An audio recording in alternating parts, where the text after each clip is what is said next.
Redmi ইন্ডিয়ার মার্কেটে launch করে দিয়েছে তাদের রেডমি নোট লাইনআপের নতুন স্মার্টফোন রেডমি নোট 9 প্রো। আজকের ভিডিওতে আমরা এই ফোনটার সকল স্পেসিফিকেশনের রিভিউ করব, জানবো ফোনটার মধ্যে কী কী ফিচার দেওয়া হয়েছে, ফোনটার প্রাইস বাংলাদেশের মার্কেটে আসলে কত হবে এবং ফোনটি কবে নাগাদ বাংলাদেশের মার্কেটে অ্যাভেলেবেল হবে। আর ভিডিওটি শেষে থাকবে ফোনটাকে নিয়ে আমার একটি কমেন্ট যে আসলে ফোনটিকে যে প্রাইসিংয়ের মধ্যে পাওয়া যাচ্ছে সেই প্রাইসিংয়ের মধ্যে ফোনটিকে কেনা আমাদের জন্য সঠিক হবে নাকি। আসসালামু আলাইকুম friends, Zulkar Nain here and আপনিও যদি রেডমি নোট 9 প্রো ফোনটাকে নিয়ে ইন্টারেস্টেড হয়ে থাকেন অ্যান্ড জানতে চান ফোনটাকে নিয়ে সকল information, then please keep watching the video.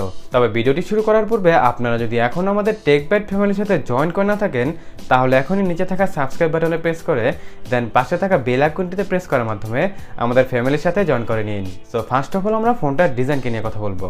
Redmi note 9 pro ফোনটার ডিজাইন রেডমি নোট লাইনআপের আগে সকল স্মার্টফোন থেকে সম্পূর্ণই আলাদা করা হয়েছে। ফোনটির রিয়ারের মিডলে দেওয়া হচ্ছে 4টে ক্যামেরা আর ফোনটির ফ্রন্টে দেওয়া হচ্ছে 5 হোল ক্যামেরা, যেটি মিডলে দেওয়া হয়েছে। ওভারঅল ফোনটিকে দেখতে অনেক গ্লসি এবং প্রিমিয়াম লাগবে এবং আমাদের সকলের কাছে ফোনটির ডিজাইন অনেক ভালোই লাগবে। সাথে প্লাস পয়েন্ট থাকছে ফোনটির সামনে এবং পেছনে কর্নিং গোরিলা গ্লাস 5 প্রোটেকশন দেওয়া হয়েছে, যার কারণে ফোনটি মোটামুটি স্ট্রংও হবে। ডিসপ্লে সেকশন নিয়ে কথা বললে ফোনটিতে 6.67 ইঞ্চের full HD plus IPS panel display দেওয়া হয়েছে। হ্যাঁ, এবারে ফোনের মধ্যে আইপিএস প্যানেল ডিসপ্লে দেওয়া হয়েছে। তবে ফোনটার মধ্যে আইপিএস প্যানেল ডিসপ্লে দেওয়া হলেও ফোনটিতে কোনো প্রকারের 90 হার্জ অথবা 120 হার্জের ডিসপ্লে দেওয়া হয়নি, যেটি আমার কাছে একদমই ভালো লাগেনি। ফোনটিতে কম হলেও 90 হার্জের ডিসপ্লে দেওয়ার দরকার ছিল। আর যেহেতু ফোনটিতে 90 হার্জের ডিসপ্লে দেয়নি তাই ফোনটিতে সুপার অ্যামোলেড ডিসপ্লে দিলেও কিন্তু ভালোই হতো, কিন্তু দুটির একটিও দেওয়া হয়নি। তাই ফার্স্ট টাইম ফোনটিকে ধরে দেখলে আমাদের সকলের কাছে ভালো লাগতে পারে, তবে ফোনটির ডিসপ্লে কোয়ালিটি আমাদের কাছে ততটা ভালো নাও লাগতে পারে। আর পারফরমেন্স নিয়ে কথা বললে ফোনটিতে স্ন্যাপড্রাগন 720G এর প্রসেসর দেওয়া হয়েছে, সাথে 6GB র্যামের সাপোর্ট থাকবে এবং ফোনটিতে অপারেটিং সিস্টেম হিসেবে দেওয়া হয়েছে Android 10Q based MIUI 11 operating system. So performance wise ফোনটি থেকে আমরা মোটামুটি ভালোই পারফরমেন্স পাবো।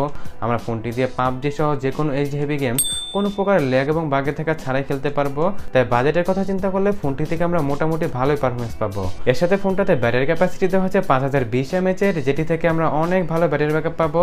সাথে USB টাইপ সি পোর্টও দেওয়া হয়েছে এবং 27 ওয়াটের ফাস্ট চার্জিংয়ের সাপোর্টও দেওয়া হয়েছে। এখন আমরা ফোনটার ক্যামেরা সেকশনকে নিয়ে কথা বলবো। রেডমি নোট 9 প্রো ফোনটার রিয়ারে 4টা ক্যামেরা দেওয়া হয়েছে, যেগুলোর মধ্যে মেন সেন্সরটা হচ্ছে 48 মেগাপিক্সেলের আর এটি হচ্ছে স্যামসাংয়ের GW2 এর সেন্সর। আর বাকি 3টি ক্যামেরার মধ্যে একটি হচ্ছে 8 মেগাপিক্সেলের আলট্রা ওয়াইড অ্যাঙ্গেল লেন্স, একটি হচ্ছে 5 মেগাপিক্সেলের ম্যাক্রো লেন্স আর সর্বশেষ ক্যামেরাটি হচ্ছে 2 মেগাপিক্সেলের ডেপথ সেন্সর। এর সাথে ফোনটার ফ্রন্টে সেলফি ক্যামেরা হিসাবে 16 মেগাপিক্সেলের সেলফি ক্যামেরা দেওয়া হয়েছে। সো ফোনটার মধ্যে যে ক্যামেরাগুলো দেওয়া হয়েছে সেগুলো যদি মেগাপিক্সেল হিসাব করি তাহলে কিন্তু রেডমি নোট 8 প্রো ফোনটার মধ্যে বেশি মেগাপিক্সেলের ক্যামেরা দেওয়া হয়েছিল। তবে মেগাপিক্সেল বেশি হলে যে ক্যামেরা ভালো হবে এটাও কোনো কথা না। এখন দেখা যাক ফোনটার মেগাপিক্সেল যেহেতু কম দেওয়া হয়েছে ফোনটার ক্যামেরা কোয়ালিটি কিছুটা ভালো দেওয়া হয়েছে কিনা, এই জিনিসটা এখন আমাদের দেখতে হবে। আর জিনিসটি দেখা যাবে যখন ফোনটি বাংলাদেশের মার্কেটে অ্যাভেলেবেল হবে, তখন ফোনটাকে টেস্ট আউট করে বোঝা যাবে যে ফোনটার ক্যামেরা আসলে কেমন দেওয়া হয়েছে। এসব কিছু ছাড়াও ফোনটাতে 3.5 এর হেডফোন জ্যাক দেওয়া হয়েছে, ফোনটাতে মেমোরি কার্ড ব্যবহার করার জন্য আলাদা একটি স্লট দেওয়া হয়েছে, ফোনটাতে সাইড মাউন্টেড ফিঙ্গারপ্রিন্ট স্ক্যানার দেওয়া হয়েছে, ফোনটার সামনে এবং পেছনে কর্নিং গোরিলা গ্লাস 5 প্রোটেকশনও দেওয়া হয়েছে। আর প্রাইসিং নিয়ে কথা বললে ফোনটার প্রাইস বাংলাদেশের মার্কেটে 20 থেকে 21,000 টাকার মধ্যে হবে এবং ফোনটি আগামী 1 মাসের মধ্যে বাংলাদেশের মার্কেটে কিন্তু আনঅফিশিয়ালি অ্যাভেলেবেল হয়ে যাবে।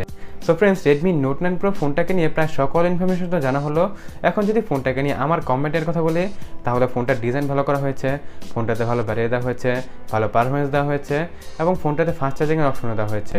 তবে ভালো দেওয়া হয়নি ফোনটির ডিসপ্লেটিকে, কারণ ফোনটির মধ্যে 120 হার্জের ডিসপ্লে দেওয়া হয়নি বা 90 হার্জের ডিসপ্লে দেওয়া হয়নি। এগুলো বাদ দিলাম সুপার অ্যামোলেড ডিসপ্লে দেওয়া হয়নি, শুধু আইপিএস প্যানেলের ডিসপ্লে দেওয়া হয়েছে, যেটি আমাদের সকলের কাছে তেমন ভালো নাও লাগতে পারে। তাই এই দিকটি যদি আপডেট করে দিত তাহলে কিন্তু ফোনটি আমাদের জন্য মোটামুটি ভালো একটি অপশন হতে পারতো।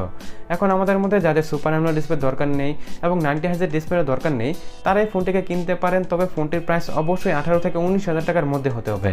এর প্রাইস যদি বাংলাদেশের মার্কেটে 18 থেকে 19,000 টাকার বেশি হয় তাহলে ফোনটি থেকে ডিস্টেন্স মেনটেন করলেই বেটার হবে। So friends, that's all for today. Thanks a lot for watching the video.